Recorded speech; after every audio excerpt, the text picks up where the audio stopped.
क्या किसी को अच्छी सलाह देना हमेशा ही एक नेक काम होता है? आज हम इसी गहरे सवाल की पड़ताल करेंगे, वो भी दो बहुत ही दिलचस्प प्राचीन कहानियों के जरिए।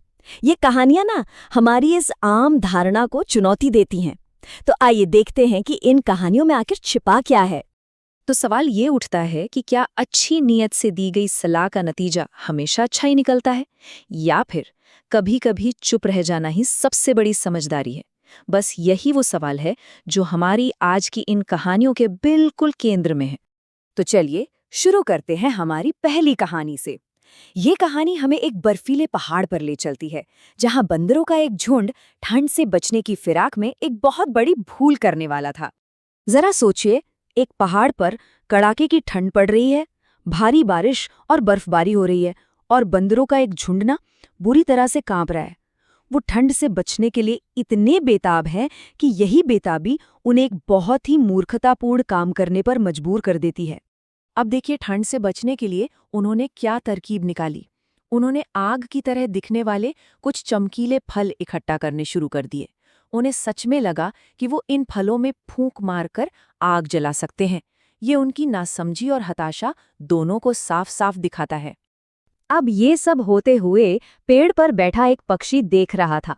उसे समझ आ गया कि ये बंदर कितनी बड़ी गलती कर रहे हैं, तो उसने सोचा कि चलो इन्हें समझाता हूँ। उसने बंदरों से कहा, अरे ये आग नहीं है, ये तो बस एक फल है। उसकी नीयत बिल्कुल साफ थी, वो बस उनकी मदद करना चाहता था। और देखें, उस पक्षी ने सिर्फ उनकी गलती ही नहीं बताई, बल्कि एक बहुत ही सीधा सा जान बचाने वाला उपाय भी सुझाया। उसने कहा कि इस तरह ठंड में मरने से अच्छा है पास की किसी गुफा में जाके छिप जाओ।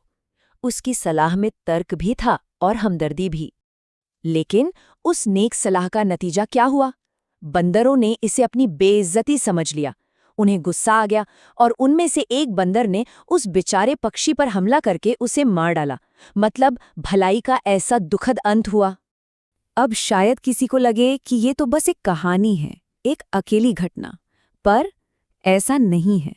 हमारी अगली कहानी भी कुछ इसी तरह का पैटर्न दिखाती है। चलिए देखते हैं ये कहानी कैसे आगे बढ़ती है। तो इस बार भी माहौल कुछ वैसा ही है। बारिश हो रही है, ठंड है, और एक बंदर पेड़ के नीचे भीगता हुआ कांप रहा है। और इस बार सलाह देने वाला है एक गौरैया का जोड़ा, जो अपने आरामदायक घोंसले से ये सब कुछ देख रहा है। तो उस पेड़ पर जो गौरैया रहती थी, उसे बंदर पर दया आ गई और उसने बड़ी ही सीधी सी और काम की बात कही। उसने कहा कि भाई, तुम्हारे तो हाथ पैर है, क्यों नहीं अपने लिए एक छत बना लेते और इस ठंड से बचते? ये तो एक बिल्कुल सही सवाल था। और बंदर की प्रतिक्रिया बिल्कुल पहली कहानी जैसी। उसे लगा कि गौरैया उसकी हंसी उड़ा रही है। उसकी सलाह को उसने मदद नहीं बल्कि एक ताना समझ लिया। उसका गुस्सा और घमंड उसकी अकल पर भारी पड़ गया। और नतीजा, इससे पहले कि गौरैया कुछ और कह पाती, बंदर गुस्से में पेड़ पर चढ़ा और उसने उस प्यारे से घोंसले को तहस नहस कर दिया। एक बार फिर एक नेक सलाह का अंजाम बहुत विनाशकारी हुआ। तो अब इन दोनों कहानियों को साथ रखकर देखते हैं। इनमें जो एक जैसा पैटर्न है वो हमें बहुत कुछ सिखाता है। देखिए, दोनों कहानियों में एक अच्छी प्रैक्टिकल सलाह दी गई। एक में कहा गया गुफा खोज लो, दूसरी में एक छत बना लो, है ना? और दोनों में रिएक्शन कैसा था? गुस्सा और इल्जाम। और आखिर में हुआ क्या? पहली कहानी में बेचारे पक्षी की जान चली गई और दूसरी में गौरैया का घर तबाह हो गया। पैटर्न बिल्कुल साफ है। और यही है इन कहानियों का असली सार। जो इंसान सीखना ही नहीं चाहता, उसे कुछ भी सिखाना बेकार है। वो आपकी मदद को एक हमला समझेगा, सलाह नहीं। तो सवाल ये है कि हम इससे क्या सीखें? इस बुद्धिमानी को कहाँ और कैसे इस्तेमाल करें? देखिए, सीख बहुत सीधी सी है। किसी को भी कुछ सिखाने या सलाह देने से पहले थोड़ा सोच समझ लेना चाहिए। क्या वो सच में सुनना चाहता है? क्या वो इस सलाह के लायक है? क्योंकि असली बुद्धिमानी सिर्फ ये जानने में नहीं है कि क्या कहना है, बल्कि ये जानने में भी है कि किससे कहना है। और यही हमें हमारे आखिरी और सबसे जरूरी सवाल पर ले आता है। तो फिर असली बुद्धिमानी किस में है?